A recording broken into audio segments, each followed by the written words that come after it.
Brother Joseph, isang script na hindi ko kailangan ng kape para gumising. Hindi ko kailangan ng sobrang daming tulog para mabuhay. Ito yung script na katulad ng naramdaman nung nagsisimula ako. Ladies and gentlemen, one of our Hall of Famer, Mr. Joseph Lee!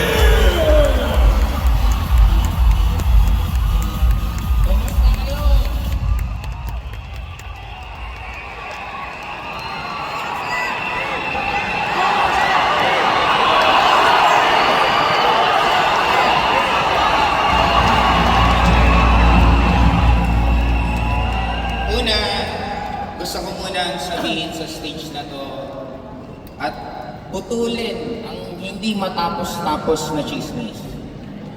Marami pong mga taga-ibang company lagi pong sinasabi at ginagamit for more than decades na magtatayo ako ng kumpanya, nalilipat ako ng kumpanya. Sa stage na to sasabihin ko, hindi ko po yan.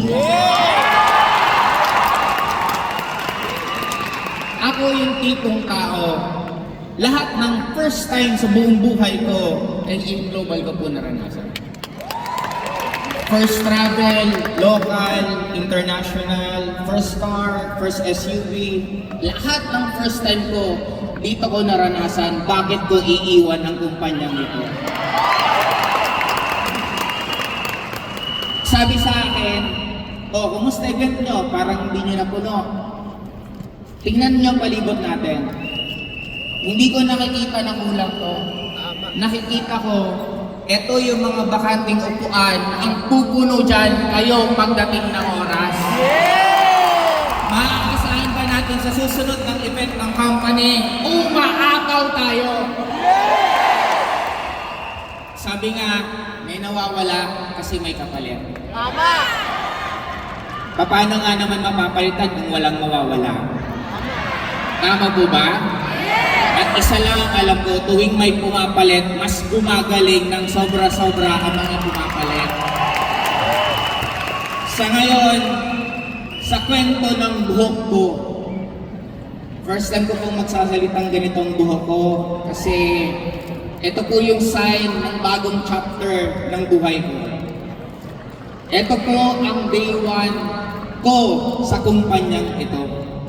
Bagong buhok, bagong pangarap, at gigil na gigil ako kasi AIM Global started, our first year is just 1,000 attendees.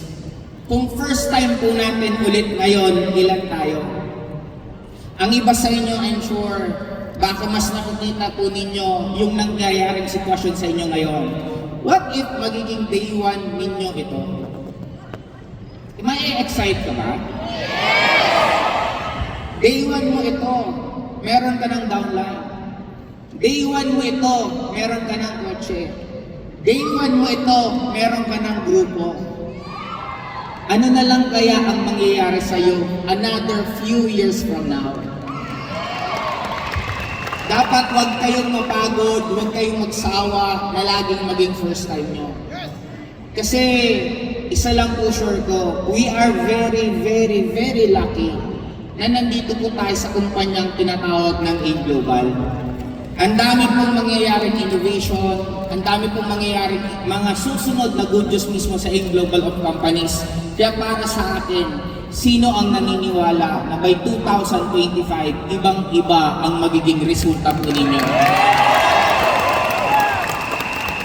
Naniniwala po ba kayo na ang 2025, yan yung taon na pinakamalaki ang kikitain ninyo?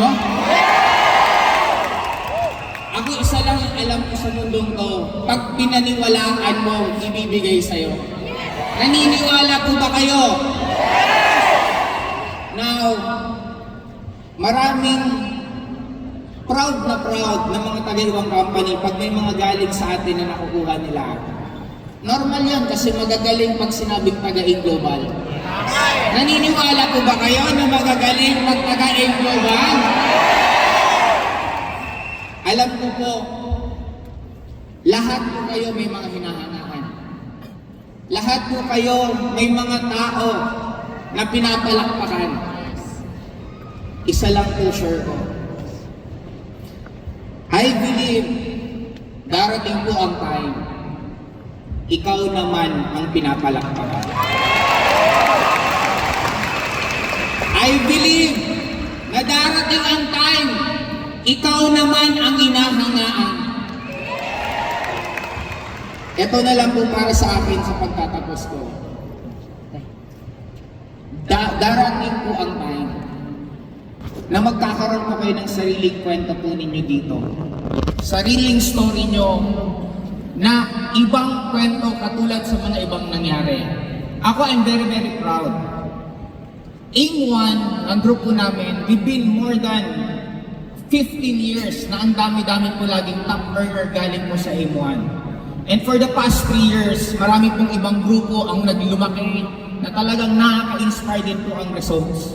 Kaya gusto ko lang munang batiin sila for being an inspiration sa buong company. Pwedeng palakpakan po natin ang Atomics, ang Explosion, ang Elites Empire, at ang VIP po nila Lance. Pwedeng palakpakan po natin.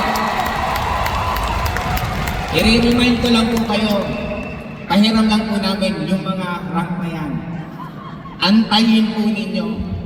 Hindi po sa pagyayabang, I'm just challenging you. Kasi kami din po, na-challenge din po sa inyo. Kumbaga, maghilahan po tayo pataas, magtulungan tayo pataas. Kasi isa lang ang nakikita ko. Nasa kwarto pong ito, nandito po sa venueng ito, ang susunod na makikilala sa AIM Global na kumpanya. Naniniwala ako na nasa venueng ito, ang susunod na pumpuno ng venue ng kumpanya natin. May mga nawala, dumating naman kayo. Kaya alam ko, darating at darating ang time, lalakas ng sobra-sobra ulit tayo, hindi lang sa Pilipinas, kundi sa buong mundo. Kaya sa akin, sa last na gusto kong sabihin sa lahat po ng kinikilabutan at nararamdaman po ninyo, na yayaman ka, dapat tumayo ka kasi ang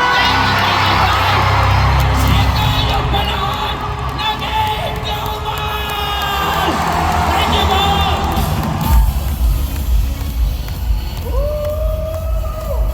Milyon palakpak! HR Joseph Lee! Yes! Grabe! Kung ang buhay mo ay isang pelikula, paano mo papanoorin ito? Grabe! Mr. Joseph Lim on his day 1 with AIM Global Group of Companies. Ibang level yun. Ha? Sir, The message is very clear. Yeah. Diba? Live your day always day one. correct. Diba? Sarap sa feeling.